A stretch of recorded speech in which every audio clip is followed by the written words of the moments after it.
Hi everyone and welcome back. This is Mindy Egan for lawnfawn. Today I'm going to be showing you how to make an edge-to-edge shaker card.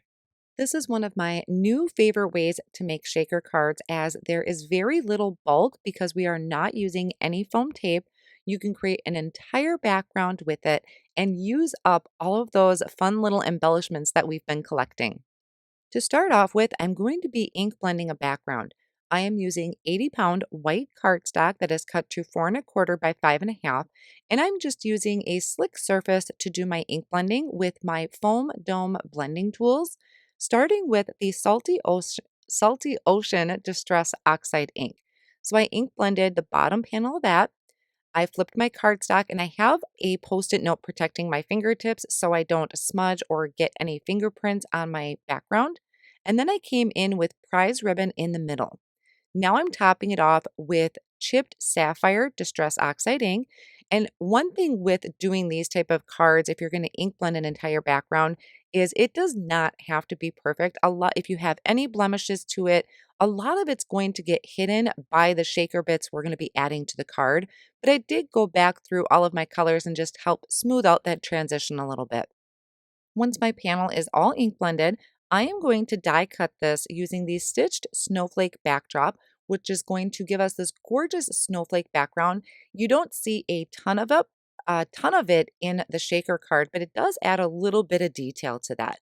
So I'm lining up my cardstock with that backdrop, holding it in place with Post-it tape, and then running that through my die cut machine. Now, because I like to have a white border or some sort of border on my cards, I am trimming this panel down and I'm trimming this down to about 4 by 5¼ So I'm taking about 1/8 of an inch off of each side. For the shaker card, you can use any type of packaging that you have. I happen to be using this large packaging that is the double-sided sheets from Lawn Fawn, and I am going to trim off the top, the bottom, and the sides. So we have these two pieces of this packaging. You could use any stamp packaging. I wouldn't recommend acetate because it's a little too strong to fold. We want to be able to fold this. Now I'm going to grab my card panel that I trimmed down, and I know this packaging is hard to see on camera, but I'm leaving maybe about 1/2 an inch or 3/4 of an inch on each side, but I'm using my panel there, my ink blended panel, just as a guide to make sure I have enough room on each side where I'm going to fold this over. Now you want to make sure you're using a really strong adhesive on the back of this to hold down our packaging. I am using the Lawn Fawn double-sided tape. I have not tried liquid glue or tape runner, as I do highly recommend the double-sided tape. I think that's a lot easier to use and there's no dry time involved. So I am just placing a piece of that tape around each edge of my panel. Then you can go through and just push down on that double-sided tape, make sure it's burnished into the cardstock really well. Now I did bring in a piece of white cardstock. I was hoping that that would be easier to see the packaging, but it didn't seem to help.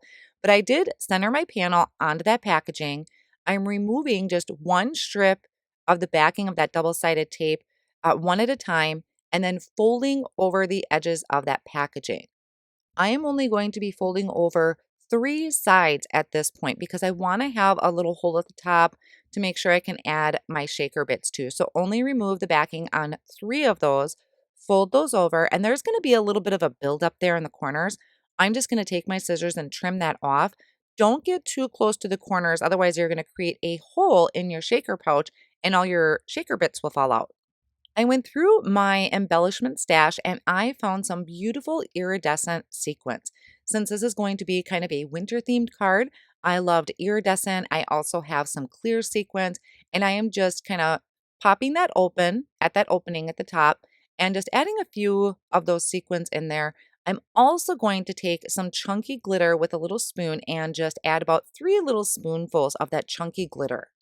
Then I can flip this over, remove the backing on that last liner that we have or that last piece of double-sided tape, and then I can fold the top of this shut. So just folding it right over on that double-sided tape, push down really well and make sure that's secured, and then just trim off those little extras on the sides. So now when I flip this over, we have this absolutely gorgeous snowflake background. So you can see that there is a little bit, you can see the interest of those snowflakes that are stitched into the background. You shake this and the entire thing is a shaker card.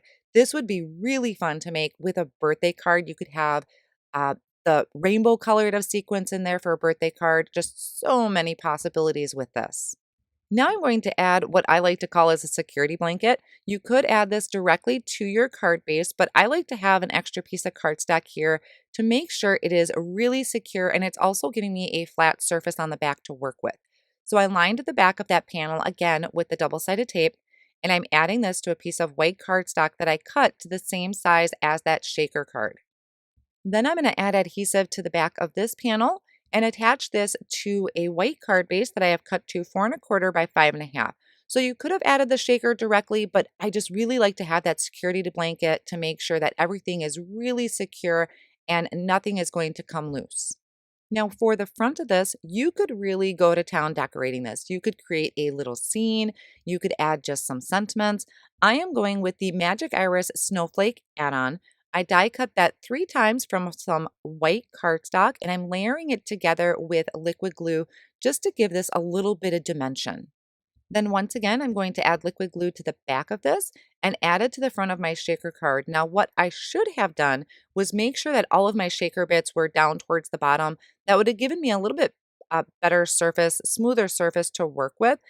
This all still worked out, but there was a couple clusters of sequins that were hard to hold my magic iris on top of. And then I placed something heavy on it and just let that sit for a minute or two to make sure that that liquid glue dries securely on top of the packaging.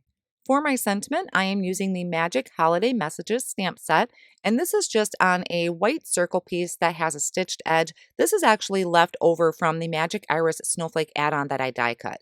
So I stamped this in embossing ink and sprinkled on silver embossing powder. I thought the silver would work really well with my magical background that I have going on. And then I lined the back of that with some foam squares, and I'm adding it to the center of my snowflake. Now, I didn't add anything else to this. I just let the snowflake and that shaker card kind of do the work for me. So now we can just shake this up. We have all these gorgeous shiny sparkles in the background and snowflakes, and that chunky glitter really does wonders in that background. I hope you enjoyed today's video, and if you haven't tried an edge-to-edge shaker card yet, I highly recommend it. It is a ton of fun and so easy to make. Thank you so much for joining me, and I'll see you again soon.